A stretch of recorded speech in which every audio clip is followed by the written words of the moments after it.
ہماری زندگی کا ایک بہت اہم ساتھی ہے جس کو ہم سفر کہا جاتا ہے۔ اسلام بیوی کے بارے میں کیا درس دیتا ہے؟ اور فیملی ممبر سے اب بھی بہت پیار کر رہے ہوتے ہیں، مگر بعض اوقات بیوی کو بڑا ڈیگریڈ کرتے ہیں۔ ہم شاید بھول گئے ہیں کہ ہماری زندگی کا بہت بڑا حصہ جس کے ساتھ گزرا ہے، ہم اس کے ساتھ بعض اوقات زیادتی کرتے ہیں۔ ہم کاروبار میں تکلیف میں ہوں، ہم باہر کسی ٹینشن میں ہوں، کسی بندے سے کسی بات کوئی بری لگ گئی، سارا غصہ آ کر اب بندے نے اپنی زوجہ پہ نکالنا ہے، کیونکہ وہ بیچاری تو کچھ نہیں کہہ سکے گی۔ پہلے کے زمانے جاہلیت میں بھی یہی تھا کہ عورتوں کو پیر کی جوتی سے زیادہ ذلیل سمجھا جاتا تھا، مگر کیا آج بھی کچھ گھرانوں میں ایسا نہیں ہے؟ ہماری زوجہ کی شاید ہر دعا میں ہم ہوتے ہیں۔ ہم اپنی بیوی کے لیے کتنی دعا کرتے ہیں، غور کیجیے۔ حالانکہ میں نے دیکھا ہے کہ جن کی شریک حیات دنیا سے جاتی ہے نا، وہ لوگوں کو میں نے ٹوٹتے بھی دیکھا ہے۔ تو ایسا نہ کریں، جس طرح وہ آپ کے لیے محبت کا اظہار، دعاؤں کی آپ کی خدمت گار ہے، آپ بھی اس کے لیے اچھا برتاؤ کریں۔ اور نبی پاک کا کیا انداز تھا؟ میں تو آج اسلام کی شریعت کی، اللہ کے نبی کی بات کرنے آپ کے سامنے آیا ہوں۔ اللہ کے حبیب علیہ الصلوۃ والسلام سے سوال کیا گیا کہ حضور آپ کو دنیا میں سب سے زیادہ پسند کون ہے؟ اللہ کے حبیب نے فرمایا عائشہ۔ نبی پاک نے اپنی زوجہ کا نام لیا۔ پھر نبی پاک گھر اپنی ازواج کے ساتھ کیا انداز ہوتا تھا؟ گھر کا سودا سلف لے کے جاتے، کھانے پینے میں ہاتھ بٹاتے، محبت اور پیار کا اظہار فرماتے، سافٹ ماحول تھا گھر کے اندر۔ کیا ہمارے گھر میں ایسا ماحول ہے؟ اسلام سے پہلے مال کے لیے جانوروں اور دوسرے ساز و سامان کے ساتھ ساتھ بیوی کو بھی رہن رکھوا دیا جاتا تھا۔ جیسے پیسے کوئی رہن رکھواتا تھا نا، بیوی بھی ایک مال کی طرح تھی، لوگ گروی رکھوا دیتے تھے اپنی بیوی کو۔ یہ اسلام سے پہلے عورتوں کا حال تھا، بیویوں کا حال تھا۔ اللہ اکبر! اسلام نے نکاح کے ذریعے عورت کو مرد کے آدھے ایمان کا محافظ قرار دے دیا۔ قرآن کہتا ہے وَعَاشِرُوهُنَّ بِالْمَعْرُوفِ، ان سے اچھا برتاؤ کرو۔ اسلام نے بیویوں کے ساتھ اچھا برتاؤ کرنے والے کو سب سے بہترین قرار دیا۔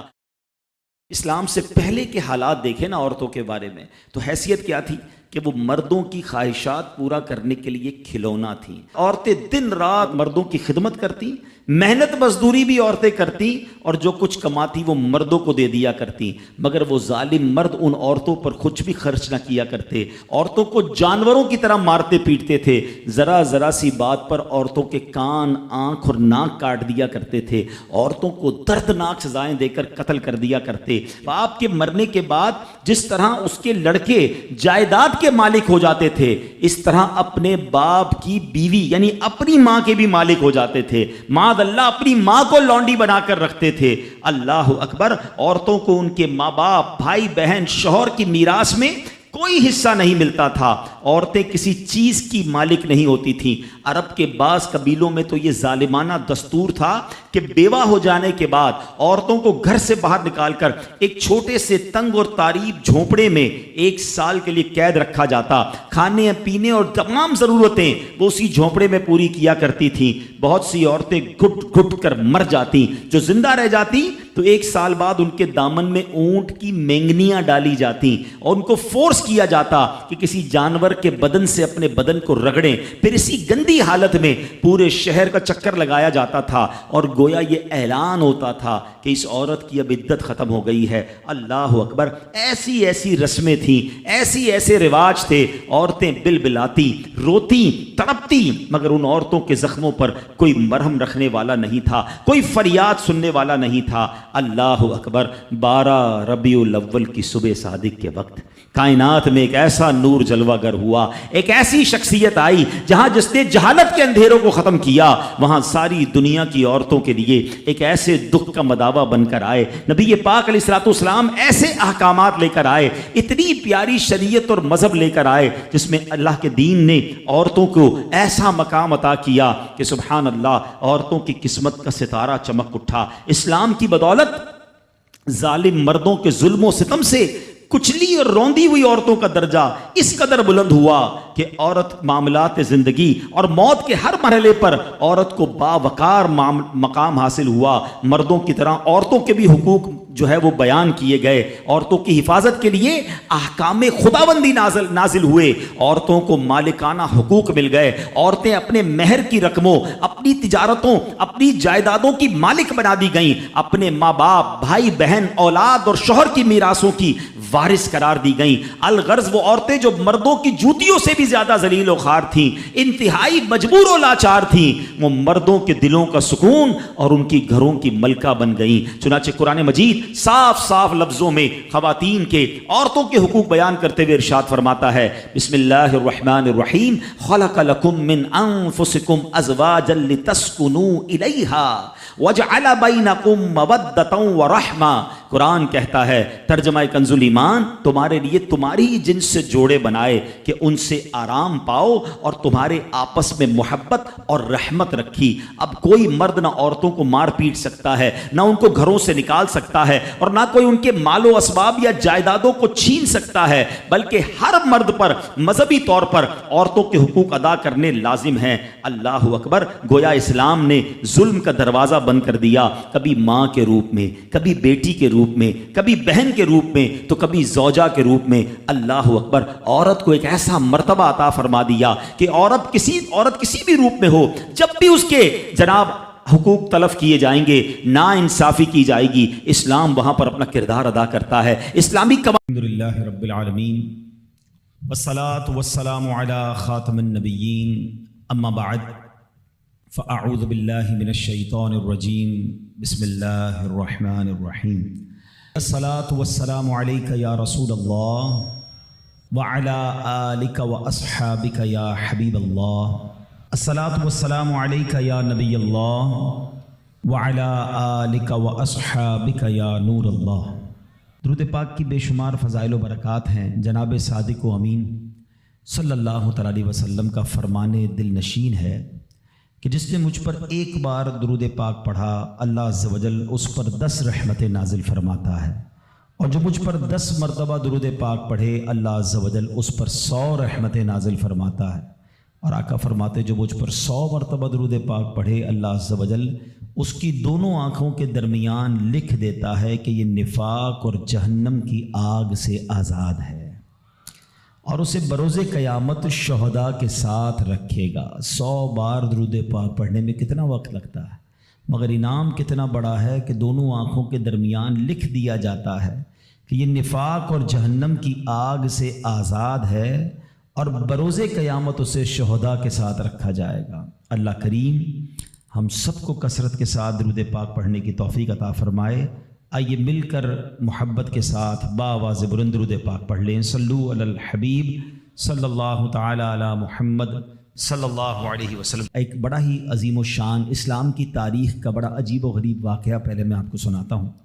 جب ابتدائے اسلام تھا، خلفائے راشدین کا دور ہے، حضرت عمر بن عاص رضی اللہ تعالیٰ عنہ نے جب مصر فتح ہوا تو ایک روز اہل مصر نے حضرت عمر بن عاص رضی اللہ تعالیٰ سے عرض کی کہ حضور، ہمارے یہاں دریائے نیل ہے، اور ایک ہماری بہت پرانی رسم ہے کہ جب تک اس کو ادا نہ کیا جائے تو دریا جاری نہیں رہتا ہے، دریا سوکھ جاتا ہے۔ انہوں نے کہا کہ کون سی رسم ہے؟ تو کہا کہ ہر سال ایک کماری لڑکی کو اس کے والدین سے لے کر بڑا عمدہ لباس اسے ہم پہناتے ہیں، بڑا تیار کرتے ہیں، زیورات پہناتے ہیں، اور پھر اس کو دریائے نیل میں ڈال دیتے ہیں، یعنی اس کو پانی میں ڈبو دیتے ہیں۔ حضرت عمر بن عاص نے کہا کہ یہ کیسی رسم ہے؟ اسلام میں تو ایسا ہرگز نہیں ہو سکتا، کیونکہ اب اسلام آ چکا تھا اور مصر فتح ہو چکا تھا، مسلمانوں کے اب وہاں احکامات جاری تھے۔ تو آپ نے فرمایا کہ یہ اسلام تو پرانی اور واہیات رسموں کو مٹاتا ہے، جو پرانی واہیات رسمیں ہیں۔ تو لوگوں نے کہا کہ اگر آپ نے ایسا کیا تو دریا کی روانی کم ہو جائے گی۔ آپ نے کہا نہیں ہو سکتا۔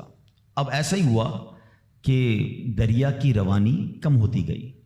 اب لوگوں نے سوچا کہ اب پانی کم ہو جائے گا تو زندگی مشکل ہو جائے گی، تو ان لوگوں نے وہاں سے کوچ کرنے کا ارادہ شروع کیا۔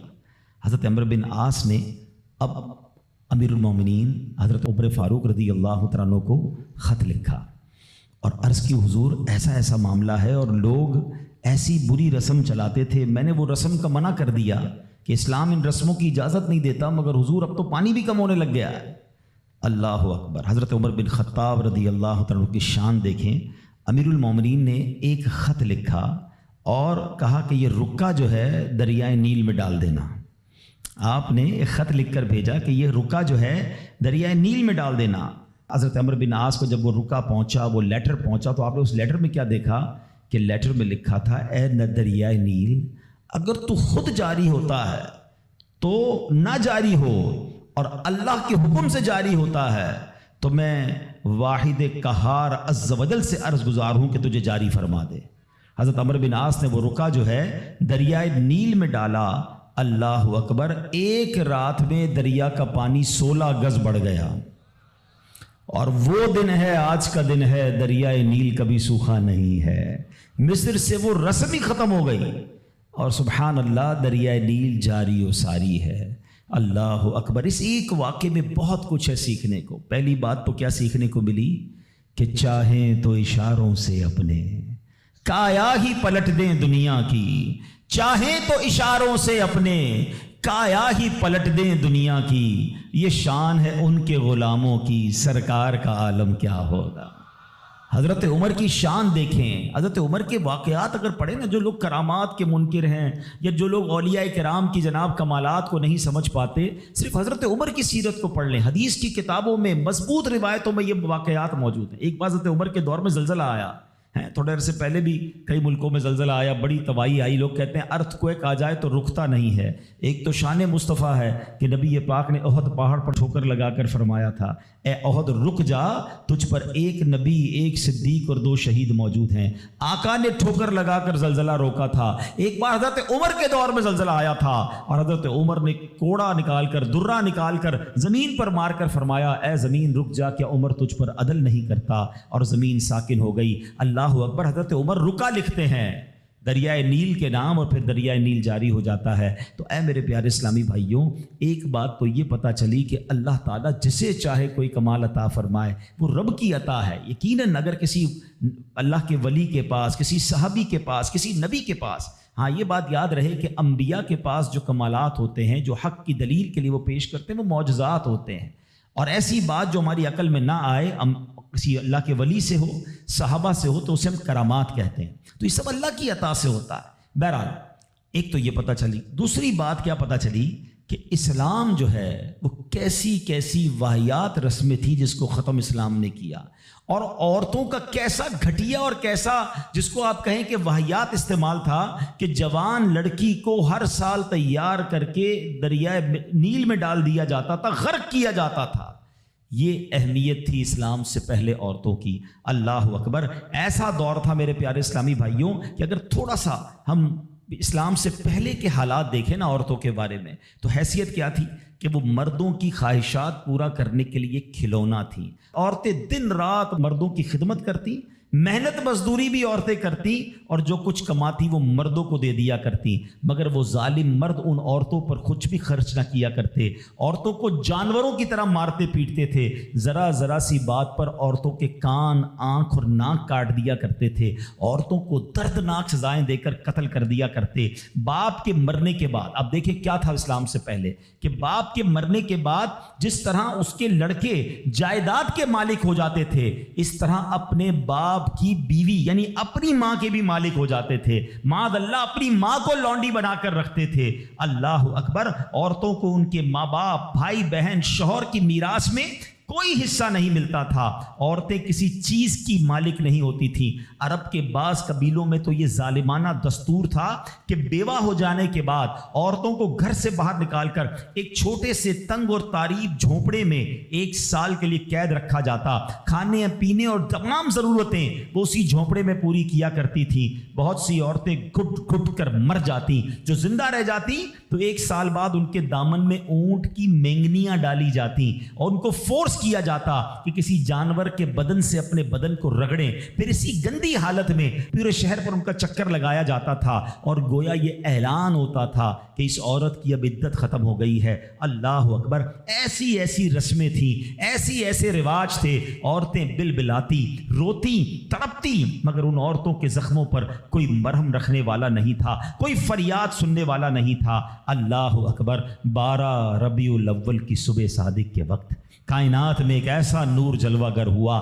ایک ایسی شخصیت آئی جہاں جس نے جہالت کے اندھیروں کو ختم کیا، وہاں ساری دنیا کی عورتوں کے لیے ایک ایسے دکھ کا مداوا بن کر آئے۔ نبی پاک علیہ الصلوۃ والسلام ایسے احکامات لے کر آئے، اتنی پیاری شریعت اور مذہب لے کر آئے جس میں اللہ کے دین نے عورتوں کو ایسا مقام عطا کیا کہ سبحان اللہ، عورتوں کی قسمت کا ستارہ چمک اٹھا۔ اسلام کی بدولت ظالم مردوں کے ظلم و ستم سے کچلی اور روندی ہوئی عورتوں کا درجہ اس قدر بلند ہوا کہ عورت معاملات زندگی اور موت کے ہر مرحلے پر عورت کو باوقار مقام حاصل ہوا۔ مردوں کی طرح عورتوں کے بھی حقوق جو ہے وہ بیان کیے گئے، عورتوں کی حفاظت کے لیے احکام خداوندی نازل ہوئے، عورتوں کو مالکانہ حقوق مل گئے، عورتیں اپنے مہر کی رقموں، اپنی تجارتوں، اپنی جائیدادوں کی مالک بنا دی گئیں، اپنے ماں باپ، بھائی بہن، اولاد اور شوہر کی میراثوں کی وارث قرار دی گئیں۔ الغرض وہ عورتیں جو مردوں کی جوتیوں سے بھی زیادہ ذلیل و خوار تھیں،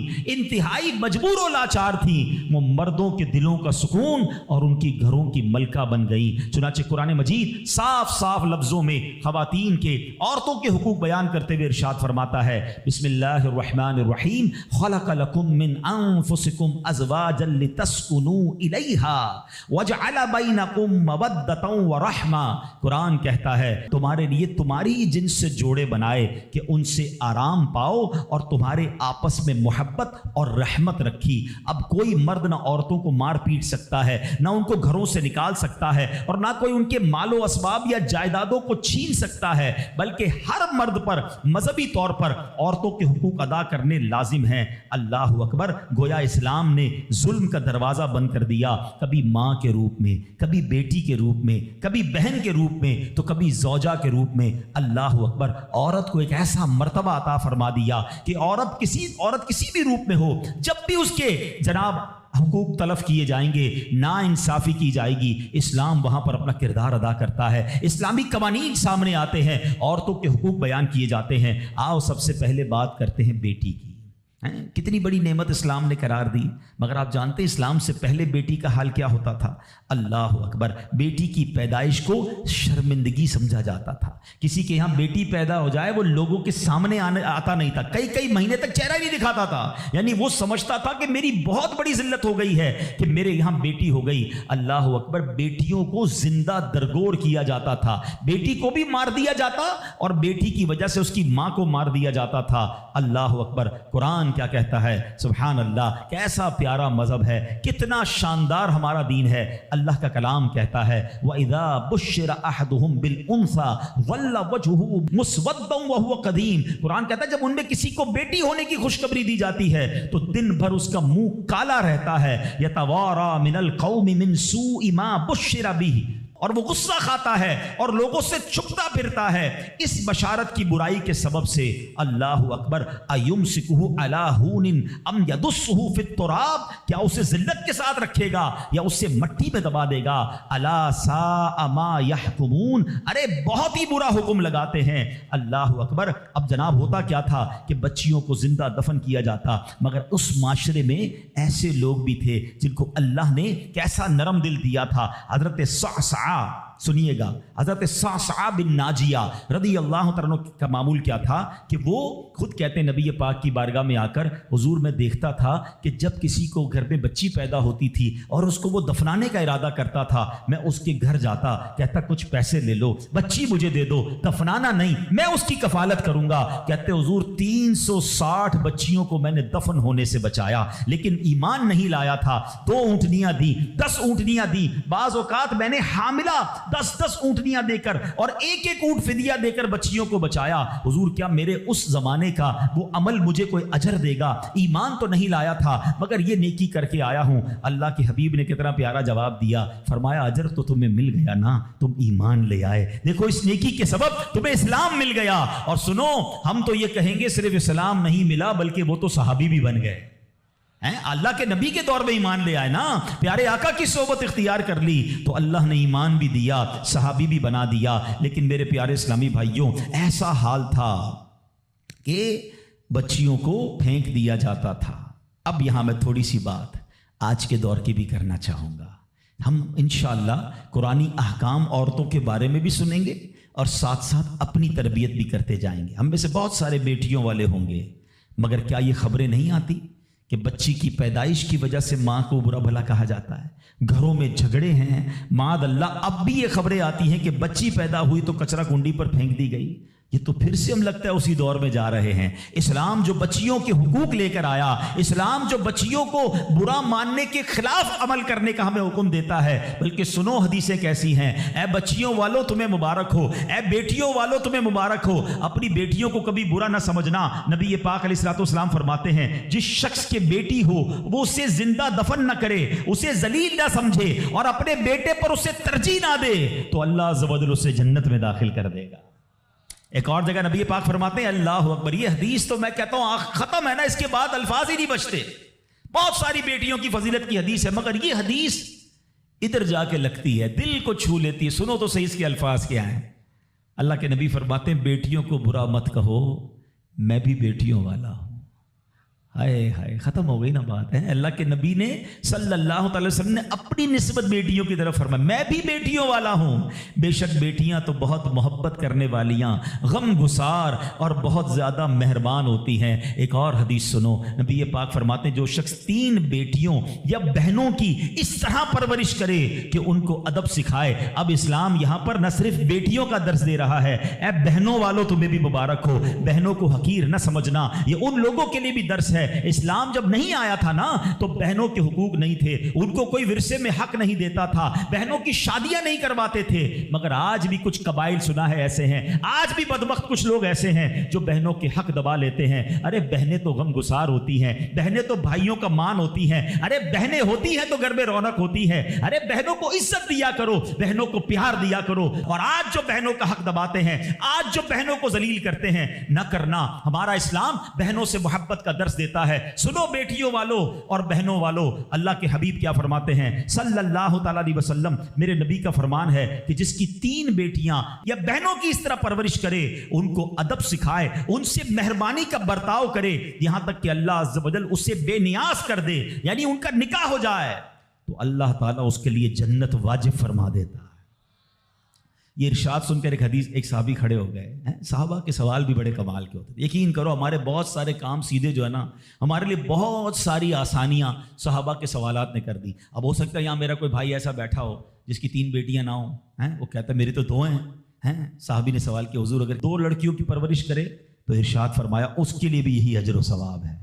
راوی فرماتا ہے یہاں تک کہ اگر 1 بیٹی کا بھی لوگ ذکر کرتے تو نبی پاک اس کے بارے میں یہی فرماتے۔ مگر ایک روایت اور بھی موجود ہے کہ ایک صحابی نے کھڑے ہو کر کہا حضور اگر کسی کی 1 بیٹی ہو، اللہ کے نبی نے فرمایا 1 بیٹی ہو تو بھی جنت واجب ہو جاتی ہے۔ بیٹیوں پر شکایت، بیٹیوں پر منہ چڑھاتے ہو، بیٹیوں پر لڑائی کرتے ہو، اللہ اکبر، یہ تو جنت میں جانے کا ٹکٹ ہے۔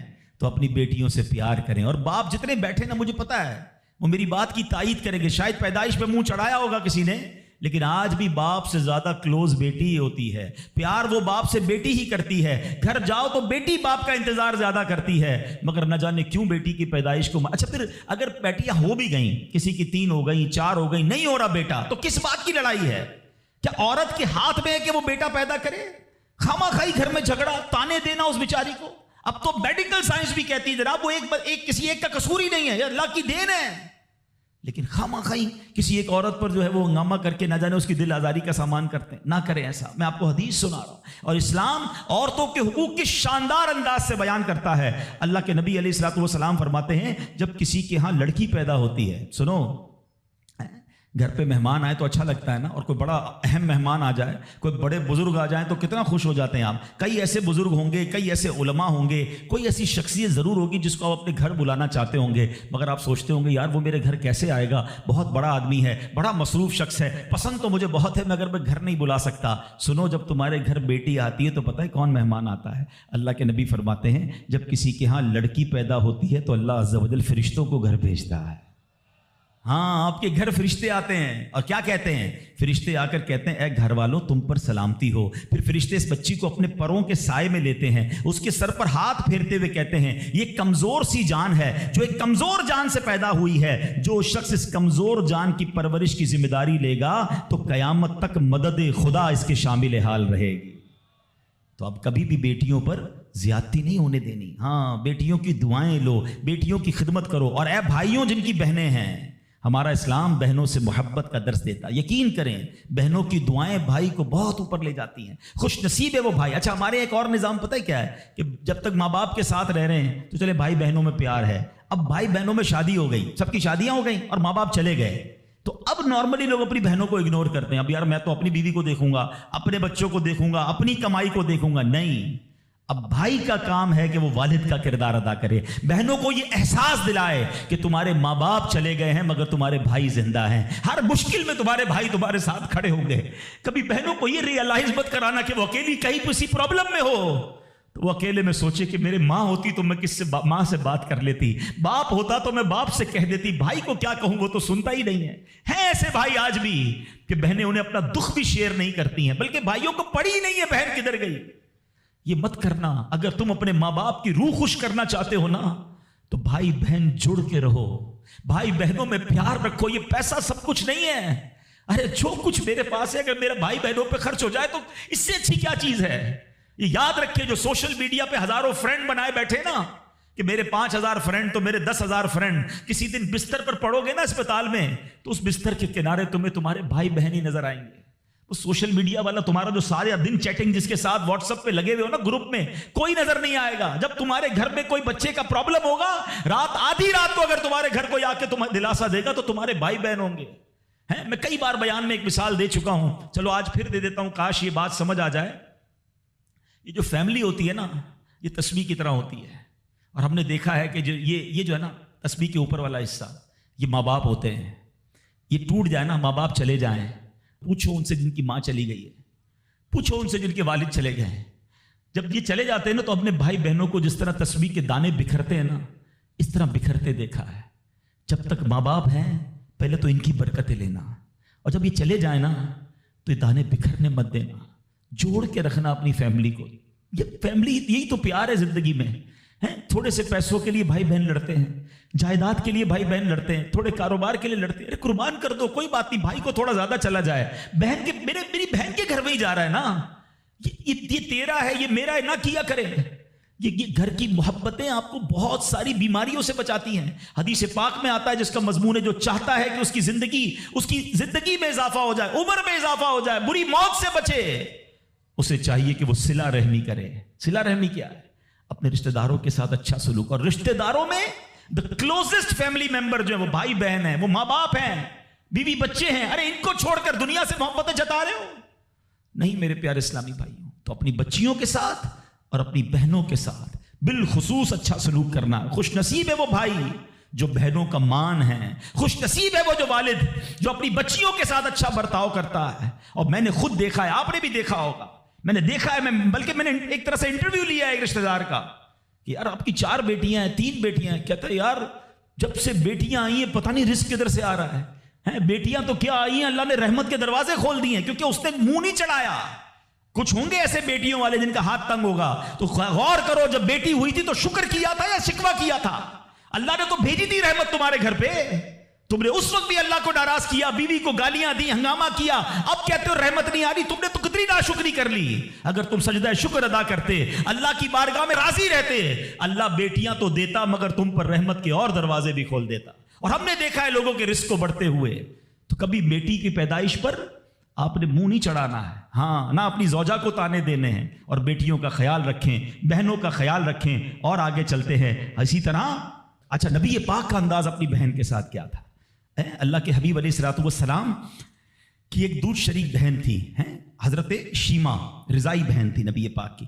اب پیارے آقا کس طرح ان کے ساتھ برتاؤ کرتے تھے کہ ایک بار آپ علیہ الصلوۃ والسلام کی بارگاہ میں جب بہن حاضر ہوئی نا, تو نبی پاک ان کی تشریف آوری پر کھڑے ہو جایا کرتے, اپنی بہن کی آمد پر ان کی دل جوئی فرماتے, ان پر خوب نوازشیں فرماتے. ایک بار پیارے آقا علیہ الصلوۃ والسلام نے اپنی مبارک چادر بچھائی اور اپنی بہن سے پتہ ہے کیا کہتے ہیں؟ مانگو تمہیں عطا کیا جائے گا, سفارش کرو تمہاری سفارش قبول کی جائے گی. بہن جانے لگی تو نبی پاک نے ایک لونڈی یعنی ایک اس کو خادمہ بھی دے دی اور 2 اونٹ بھی عطا فرما دیے. اچھا, اپنی بیٹی کے ساتھ کیا برتاؤ ہے نبی پاک کا؟ بیٹیوں کو جو ڈیگریڈ کرتے ہیں. سنو, خاتون جنت بی بی فاطمہ رضی اللہ تعالیٰ عنہا جب نبی پاک کی بارگاہ میں آتی, آقا کھڑے ہو کر استقبال کرتے, اپنی بیٹی کے ہاتھ کو نبی پاک چوما کرتے, کبھی ماتھے پر بوسہ دیتے. پیارے آقا اپنی جگہ اپنی بیٹی کو بٹھایا کرتے. اور یہی انداز خاتون جنت کا بھی تھا کہ جب نبی پاک خاتون جنت کے پاس جاتے وہ کھڑی ہو جاتی اور نبی پاک کا استقبال کرتی، پیارے آقا کے ہاتھوں کو بوسہ دیتی، اپنی جگہ نبی پاک کو بٹھاتی۔ یہ پریکٹیکلی نبی پاک نے بتایا کہ بہن کے ساتھ برتاؤ کیا ہے، بیٹی کے ساتھ برتاؤ کیا ہے۔ اب آؤ ہماری زندگی کا ایک بہت اہم ساتھی ہے جس کو ہم سفر کہا جاتا ہے، اسلام بیوی کے بارے میں کیا درس دیتا ہے؟ یہ بھی بڑا پرابلم ہے۔ اچھا، بعض اوقات لوگ اپنی شاید والدہ سے، میں سے ابھی ماں کی بات سب سے آخر میں کروں گا، اور فیملی ممبر سے اب بھی بہت پیار کر رہے ہوتے ہیں، مگر بعض اوقات بیوی کو بڑا ڈیگریڈ کرتے ہیں۔ ہم شاید بھول گئے ہیں کہ ہماری زندگی کا بہت بڑا حصہ جس کے ساتھ گزرا ہے۔ میں بیان میں پہلے بھی کہہ چکا ہوں، کبھی سوچا آپ نے، ایک تو اللہ نے آپ کا اس کو ساتھی بنایا، اور ہم اس کے ساتھ بعض اوقات زیادتی کرتے ہیں۔ ہم کاروبار میں تکلیف میں ہوں، ہم باہر کسی ٹینشن میں ہوں، کسی بندے سے کسی بات کوئی بری لگ گئی، سارا غصہ آ کر اب بندے نے اپنی زوجہ پہ نکالنا ہے، کیونکہ وہ بیچاری تو کچھ نہیں کہہ سکے گی۔ پہلے کے زمانے جاہلیت میں بھی یہی تھا کہ عورتوں کو پیر کی جوتی سے زیادہ ذلیل سمجھا جاتا تھا، مگر کیا آج بھی کچھ گھرانوں میں ایسا نہیں ہے؟ آج تک میں ویسے سوال کرتا ہوں، شاید غالب گمان ہے کہ جو یہاں ازواج والے، زوجہ والے بیٹھے، شادی شدہ بیٹھے، ہماری زوجہ کی شاید ہر دعا میں ہم ہوتے ہیں۔ ہم اپنی بیوی کے لیے کتنی دعا کرتے ہیں، غور کیجیے۔ حالانکہ میں نے دیکھا ہے کہ جن کی شریک حیات دنیا سے جاتی ہے نا، وہ لوگوں کو میں نے ٹوٹتے بھی دیکھا ہے۔ تو ایسا نہ کریں، جس طرح وہ آپ کے لیے محبت کا اظہار، دعاؤں کی آپ کی خدمت گار ہے، آپ بھی اس کے لیے اچھا برتاؤ کریں۔ اور نبی پاک کا کیا انداز تھا؟ میں تو آج اسلام کی، شریعت کی، اللہ کے نبی کی بات کرنے آپ کے سامنے آیا ہوں۔ اللہ کے حبیب علیہ الصلوۃ والسلام سے سوال کیا گیا کہ حضور، آپ کو دنیا میں سب سے زیادہ پسند کون ہے؟ پوری کائنات میں آپ کو سب سے زیادہ پسند کون ہے؟ اللہ کے حبیب نے فرمایا عائشہ۔ نبی پاک نے اپنی زوجہ کا نام لیا، پھر فرمایا ان کے والد حضرت ابوبکر صدیق رضی اللہ تعالیٰ عنہ۔ پھر نبی پاک اپنی ازواج کے ساتھ کیا انداز ہوتا تھا؟ گھر کا سودا سلف لے کے جاتے، کھانے پینے میں ہاتھ بٹاتے، محبت اور پیار کا اظہار فرماتے، سافٹ ماحول تھا گھر کے اندر۔ کیا ہمارے گھر میں ایسا ماحول ہے؟ نہیں میرے پیارے اسلامی بھائیوں، ہمیں یہ سوچنا ہے کہ ہمیں اپنے گھر والوں کے ساتھ کیا انداز اختیار کرنا ہے۔ نبی پاک علیہ الصلوۃ والسلام فرماتے ہیں کہ اسلام سے پہلے، بلکہ بخاری شریف کی حدیث بتاتا ہوں، اسلام سے پہلے مال کے لیے جانوروں اور دوسرے ساز و سامان کے ساتھ ساتھ بیوی کو بھی رہن رکھوا دیا جاتا تھا۔ جیسے پیسے کوئی رہن رکھواتا تھا نا، بیوی بھی ایک مال کی طرح تھی، لوگ گروی رکھوا دیتے تھے اپنی بیوی کو۔ یہ اسلام سے پہلے بیویوں کا حال تھا۔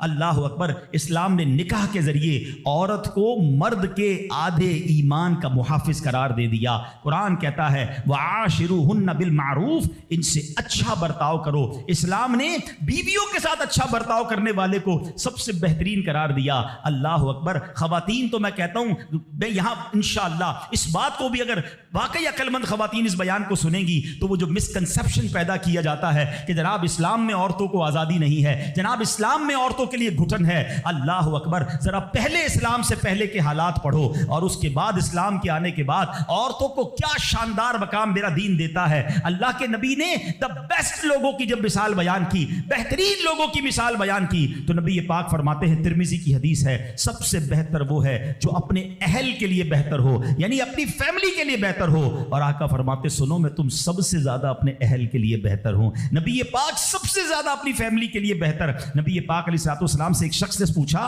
حضور شوہر پر بیوی کا کیا حق ہے؟ تو آپ نے فرمایا، جب وہ کھائے یعنی شوہر کھائے تو بیوی کو کھلائے، جب لباس پہنے اسے بھی پہنائے، اس کے چہرے پر نہ مارے، اسے بدصورت نہ کہے، اور اگر سمجھانے کے لیے اس سے علیحدگی کرنی پڑے تو گھر میں ہی علیحدگی کرے۔ اللہ اکبر! ایک بار حضرت عمر فاروق رضی اللہ عنہ کی بارگاہ میں، سنیے گا بڑا دلچسپ واقعہ۔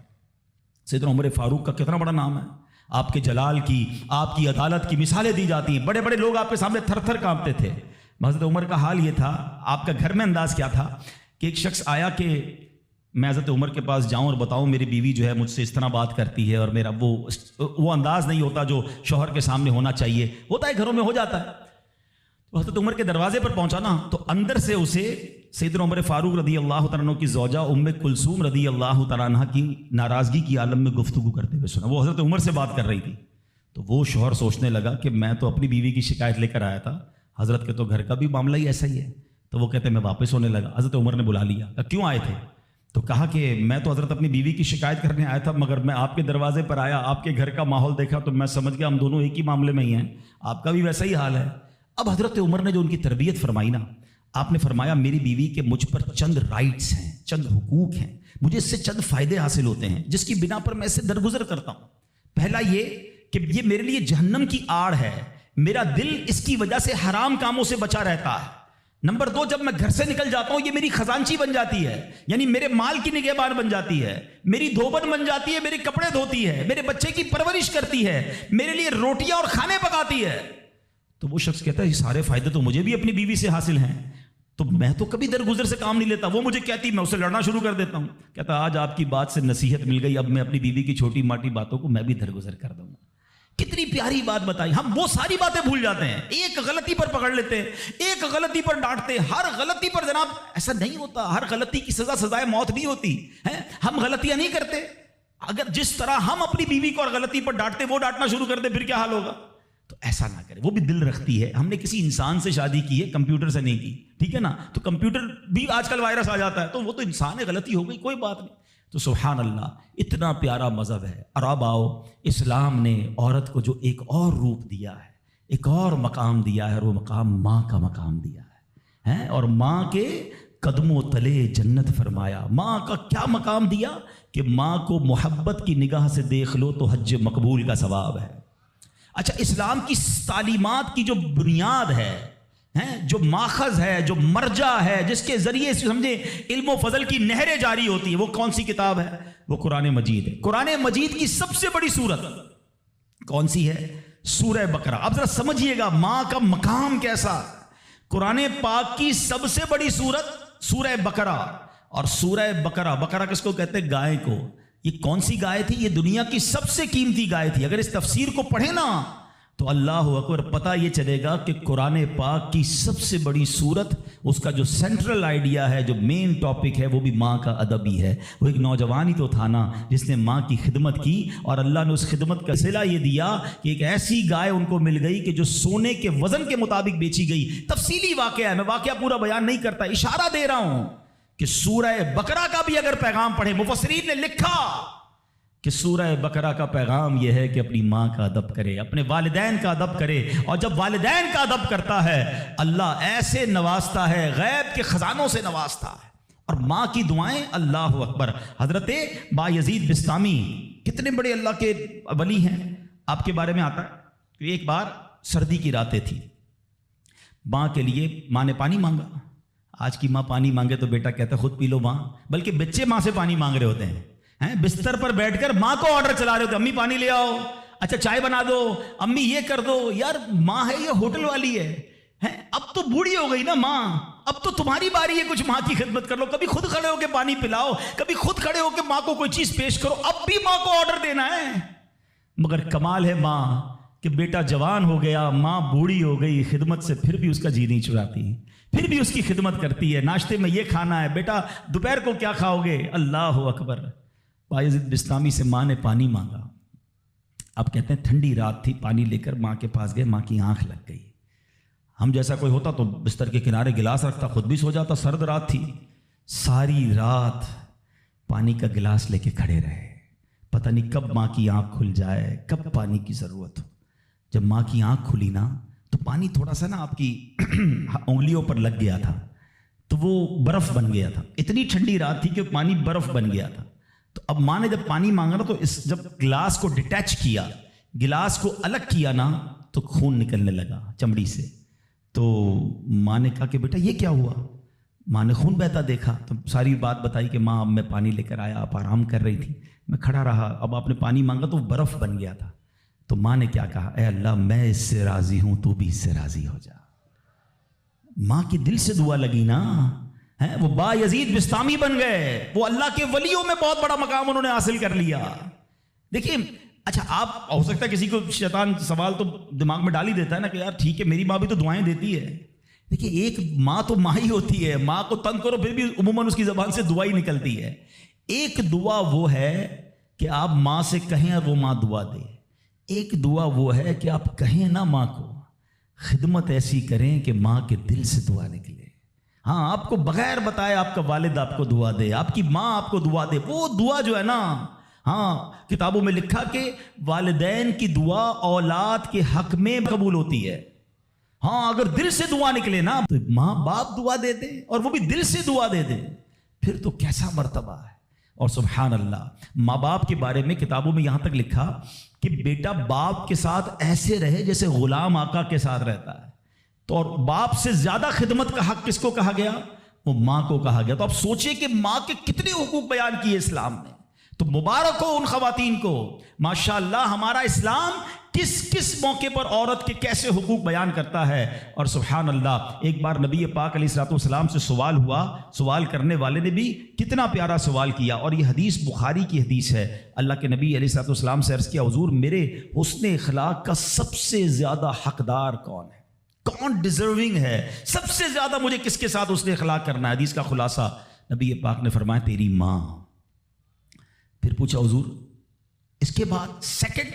فرمایا تیری ماں. کہا حضور اس کے بعد؟ فرمایا تیری ماں. 3 بار. پھر کہا حضور اس کے بعد؟ فرمایا تیرا والد. اچھا اب یہاں یہ حدیث تو پوری ہو گئی مگر سبحان اللہ اچھا کوئی نارمل آدمی حدیث جو لوگ کہتے ہیں نا بھائی کسی مفتی صاحب کی کیا ضرورت ہے، تفسیر کی کیا ضرورت ہے، خود ہی قرآن پڑھ لو، خود ہی حدیث پڑھ لو. آج کے دور میں کوئی نارمل آدمی حدیث پڑھے تو خدا نہ خواستہ اس کا رزلٹ کیا لے گا؟ چلو بھائی اب والد کو پوچھنا ہی نہیں ہے. 3 بار ماں کا فرمایا نبی پاک نے ماں کی خدمت کرو، ابا کو ڈالو سائڈ پہ. نہیں، اب اس کی انٹرپریٹیشن پڑھنا ضروری ہوگی، اب اس کی تفسیر اور اس کی شرح پڑھنا ضروری ہوگی. اللہ اکبر. علماء کی شان دیکھیں. پہلے تو علماء نے یہ ڈیبیٹ کیا کہ نبی پاک نے 3 بار ماں کیوں کہا، 1 بار والد کیوں کہا؟ کیونکہ اللہ کے نبی کی زبان سے جب بھی جو نکلا وہ حق نکلا. وہ ایسی فضول کوئی بات نہیں ہوتی، ہر بات جو ہے وہ بڑی لاجیکلی، بڑی ڈیٹیلڈ اور اللہ اکبر وہ اللہ کی طرف سے عطا ہوتی ہے. سیدی اعلیٰ حضرت فرماتے ہیں نا وہ دہن جس کی ہر بات وحی خدا، چشمہ علم و حکمت پہ لاکھوں سلام. وہ زبان جس کو سب کن کی کنجی کہیں، اس کی نافذ حکومت پہ لاکھوں سلام. علماء کہتے ہیں 3 بار جو ماں کہا ہے نا ایسے ہی نہیں کہا. ماں کے بچے پر 3 احسان ہیں. نمبر 1 ماں بچے کو پہلے 9 ماہ اپنے پیٹ میں پالتی ہے. اس کی جسم میں کتنی تبدیلیاں ہوتی ہیں،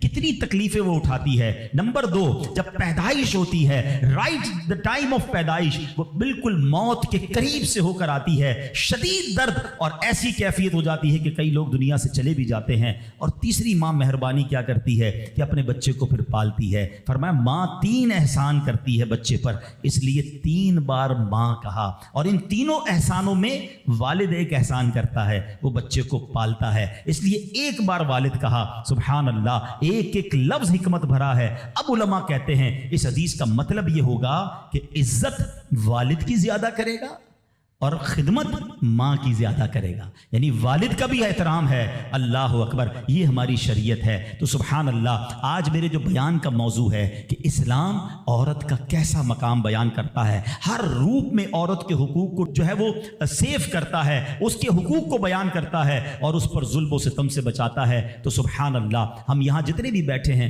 کسی کے گھر میں بیٹی ہوگی، کسی کے گھر میں بہن ہوگی، کسی کے گھر میں زوجہ ہوگی، کسی کے گھر میں ماں ہوگی. ان تمام روپ میں ہمیں خواتین کے ساتھ اچھا برتاؤ کرنا ہے. اور اب جو مجھے مائیں سن رہی ہیں میں ان سے بھی عرض کروں گا کہ اگر ماں باپ نیک ہوں تو اولاد پر اس کا کتنا خوبصورت اثر پڑتا ہے. شیخ عبد القادر جیلانی 5 سال کی عمر ہے، مدرسے جاتے ہیں. قاری صاحب نے کہا پڑھو بسم اللہ. آپ نے بسم اللہ الرحمن الرحیم پڑھ کر زبانی 18 پارے سنا دیے. قاری صاحب حیران ہیں، پہلی بار بچہ مدرسے آیا ہے، 18 پارے کیسے یاد کر لیے؟ کہا اور بھی تو پڑھو نا. کہا اتنے یاد ہیں. کہا کہاں سے یاد کیے؟ کہ میری ماں 18 پاروں کی حافظہ تھی، میں ماں کے پیٹ میں تھا، وہ تلاوت کرتی تھی، میں پیٹ میں قرآن یاد کر لیتا تھا. اچھا یقیناً غوث پاک کی کرامت ہے، یہ آج کے دور میں پاسبل ایسے ہم جیسے لوگوں کے لیے پاسبل نہیں نظر آتا. لیکن ایک بات تو ہے نا کہ وہ تلاوت کرتی تھی، دودھ پلاتے وقت تلاوت کرتی تھی. سیدہ فاطمہ رضی اللہ تعالیٰ عنہ کے بارے میں بھی آتا ہے کہ خاتون جنت حسنین کریمین کو جب دودھ پلاتی یا جھولا دیتی تھی انہیں قرآن سناتی تھی. آج ہم کیا کرتے ہیں، چھوٹے بچے کو بھی موبائل پکڑا دو، ہر کھلونے میں میوزک، اسٹارٹ سے ہی اس کو میوزک کا عادی ہم بنا رہے ہیں. تو میری مائیں، میرے بھائی، اگر آپ اپنے بچوں کو نیک دیکھنا چاہتے ہیں تو غوث پاک کی سیرت سے سیکھو کہ ماں باپ نیک تھے، اللہ نے اولاد کو کیسا بنا دیا. تو اگر میں اور آپ چاہتے ہیں، آج بیان تو ہو رہا ہے نا کہ ماں کے ایصال ثواب کرنا ہے، ماں کی خدمت کرنی ہے، لیکن بچے کو دین کے قریب لاؤ گے تو آپ کی خدمت کرے گا نا. آج کل تو دنیا کے اتنا حوالے کر دیا ماں باپ نے کہ بعد میں خود اپنے بچوں سے ڈر لگ رہا ہوتا ہے. ارے باپ رے باپ، میرا بچہ بڑا آفیسر ہے، میرا بچہ بڑا ڈگری ہولڈر ہے، وہ فلاں ادارے میں کام کرتا ہے، اس کو برا لگ جائے گا. ارے تف ایسی اولاد پر جس سے ماں باپ بات کریں تو انہیں ڈر لگے کہ بیٹے کو برا لگ جائے گا. اپنے بیٹے کو دیندار بناؤ. انشاءاللہ اگر آپ کا بیٹا صحیح معنوں میں دیندار بن گیا، عالم بنا، مفتی بنا، یا بے شک اچھی کتابیں پڑھ کر، قرآن و حدیث پڑھ کر اچھا مبلغ بن گیا، اس بیٹے کو ڈر لگے گا کہیں ماں باپ کو برا نہ لگ جائے. یہ فرق ہوتا ہے. بچہ دین سیکھے تو اب بچہ ماں باپ کا ادب کرتا ہے. تو بہرحال اگر ہم چاہتے ہیں کہ ہماری اولاد ہماری زندگی میں بھی ہماری فرما بردار رہے اور ہمارے مرنے کے بعد بھی ہمارے لیے صدقہ جاریہ بنے، تو ہمیں خود بھی نیک بننا ہوگا اور اپنے بچوں کو نیک ماحول سے وابستہ کرنا ہوگا. سبحان اللہ. غوث پاک رضی اللہ تعالیٰ کی سیرت کو دیکھیں. ماں کو کہتے ہیں ماں بغداد جانا ہے. کیوں جانا ہے؟ گھومنے پھرنے نہیں، علم دین سیکھنے. کیسی ماں تھی؟ آپ کہتی بیٹا جاؤ، اب محشر کے دن ملاقات ہوگی. یہاں تو 3 دن کے قافلے میں لوگ نہیں بھیجتے اپنے بچوں کو. آپ پکنک کے لیے بھیج دیں گے دوستوں کے ساتھ. ہم نے دیکھا کچھ لوگوں کے بچوں دین کی طرف آنے لگے، ان کو روکا، اب بعد میں وہی بچہ جب نشے اور برے کاموں میں پڑ گیا تو باپ سر پکڑ کے بیٹھا ہے کہ یار میں نے دین سے تو دور رکھا، اب ایسی صحبت مل گئی کہ بچہ ہی ہاتھ سے چلا گیا. اپنے بچوں کو اب تم دعوت اسلامی کے مدنی ماحول میں یہ اجازت بھی مل گئی ہے کہ والد اپنے بچے کو خود مدنی قافلے میں بھی لے کر آ سکتا ہے. پہلے ہم نے ایک ایج لمٹ رکھی تھی، مگر والد یا بڑے بھائی کے لیے اجازت ہے کہ اپنے چھوٹے بیٹے کو یا چھوٹے بھائی کو بھی وہ مدنی قافلے میں لائے. تو اپنے بچوں کو مدنی قافلے میں خود لے کر آئیں. آپ آئیں گے تو وہ بھی آ جائیں گے. 3 دن 12 دن 30 دن یہ تربیت ہوگی ان کی، اور وہ جتنی نیکی کی طرف جائیں گے اتنا انشاءاللہ آپ کی فرما برداری کی طرف آئیں گے، آپ کے لیے صدقہ جاریہ بنیں گے. تو سبحان اللہ، غوث پاک کی والدہ نے روکا نہیں بلکہ کہا جاؤ بیٹا محشر میں ملاقات ہوگی. مگر نصیحت کیا کی؟ ہر حال میں سچ بولنا. اور سبحان اللہ کیسا سچ بولا تھا. ڈاکو نے حملہ کیا تھا نا، سارا مال بھی واپس کر گئے اور ڈاکو توبہ بھی کر گئے. کیوں؟ کہ آپ نے ڈاکوؤں کے سامنے بھی سچ بولا. سچی زبان سے جو بات نکلتی ہے نا وہ اثر رکھتی ہے. تو یہ ماں کی تربیت تھی نا. تو اللہ پاک ہم سب کو اپنے ماں باپ کا ادب بھی نصیب فرمائے. اور جو ماں باپ مجھے سن رہے ہیں، اللہ کرے کہ ہم اپنے بچوں کی اچھی تربیت کرنے میں بھی کامیاب ہو جائیں. آپ بچوں کی اچھی تربیت کریں، وہ زندگی میں بھی آپ کے لیے دعائیں کریں گے. ہاں آپ کو پتہ ہے بچہ جس کا نمازی ہو، کیا پیارا دین ہے ہمارا. یقین کریں ماں باپ خالی بچے کو نیک بنا دیں، پھر دیکھو بچہ آپ کے لیے کیسا کام کرے گا. آپ دیکھیں ہر نماز میں بلکہ ہر قاعدہ آخیرہ میں وہ آپ کے لیے دعا کرتا ہے. اور کیسے دعا کرتا ہے؟ قبلہ رو با وضو بیٹھ کر. کیا کہتا ہے؟ ربنا اغفر لی ولوالدی وللمؤمنین یوم یقوم الحساب. فجر پڑھ رہا ہے، 2 بار آپ کے لیے دعا کی. اور کس حالت میں کی؟ با وضو قبلہ رو بیٹھ کر. ظہر پڑھ رہا ہے، سنتوں میں دعا کی، فرض میں دعا کی، پھر سنتوں میں دعا. اب کیلکولیٹ تو کرو، اگر میں کچھ نہ کروں، اپنے بچے کو زندگی میں 5 وقت کا پابند نمازی بنا دوں، میرے مرنے کے بعد بھی وہ نماز پڑھتا رہے. ارے نہ ہے میری قبر پر روز نماز پڑھے گا، اتحیات میں بیٹھے گا، دعا کرے گا اللہ میرے ماں باپ کی بخشش فرما دے. کتنا خوبصورت مذہب ہے ہمارا، کتنا پیارا دین ہے. تو اے میرے پیارے اسلامی بھائیوں، آج یہ پیغام لے جاؤ، اولاد ایسی بنا کے جانا ہے کہ میرے زندگی میں بھی مجھے میرا بیٹا دعائیں دے، میری اولاد مجھے دعائیں دے، میری خدمت بھی کرے، اور مرنے کے بعد بھی میرے لیے صدقہ جاریہ کا باعث ہو. مگر وہ جب ہو سکے گا جب ہم خود نیک بنیں گے، اپنے بچوں کو نیک بنائیں گے. اور سبحان اللہ یہاں پر دعوت اسلامی کا ماحول ہمارے سامنے ہے جو خواتین کے لیے بھی رہنمائی کے لیے خوبصورت پروگرام رکھتا ہے. ہماری بہنوں کے لیے مدرسے موجود ہیں، جامعۃ المدینہ موجود ہیں، اسلامی بہنوں کے اجتماعات موجود ہیں، ہمارے اسلامی بھائیوں کے ہفتہ وار ویکلی اجتماعات وہ موجود ہیں. قرآن سے محبت کیجئے، قرآن سیکھیے تو صحیح کہ کیسے پڑھنا ہے. تو خود بھی اور اپنے بچوں کو بھی قرآن پڑھائیے. تو اب جو بڑے ہو گئے ہیں، دعوت اسلامی دیکھیں کتنا پیارا پلان رکھتی ہے کہ جو بچے ہیں وہ مدرسۃ المدینہ جو بچوں کے اس میں داخلہ لے لیں، اور جو بڑے ہیں جو مدرسوں میں دن میں نہیں جا سکتے، جاب کرتے ہیں، کاروبار کرتے ہیں، تو آپ کی آسانی کے لیے تقریباً کراچی کی مسجدوں میں، بلکہ اگر مجھے دنیا میں کہیں بھی سن رہے ہیں تو الحمدللہ دعوت اسلامی والوں سے رابطہ کریں. ہزاروں ہزار مدرسۃ المدینہ بالغان پوری دنیا میں موجود ہیں. کاروبار سے آ کر مغرب کے بعد، عشاء کے بعد اپنے علاقے کی مسجد میں جائیں، انشاءاللہ وہاں آپ کو دعوت اسلامی والے مل جائیں گے. 15 منٹ 20 منٹ اپنے مخارج ٹھیک کر لیں، کچھ نہ کچھ تلاوت کر لیں، تاکہ روزانہ میری زبان سے کچھ قرآن پاک کے الفاظ ادا ہو جائیں. تو الحمدللہ میں امید کرتا ہوں کہ انشاءاللہ اب آپ نے نیت یہ کرنی ہے کہ ہر جمعرات اجتماع میں شرکت کریں گے انشاءاللہ.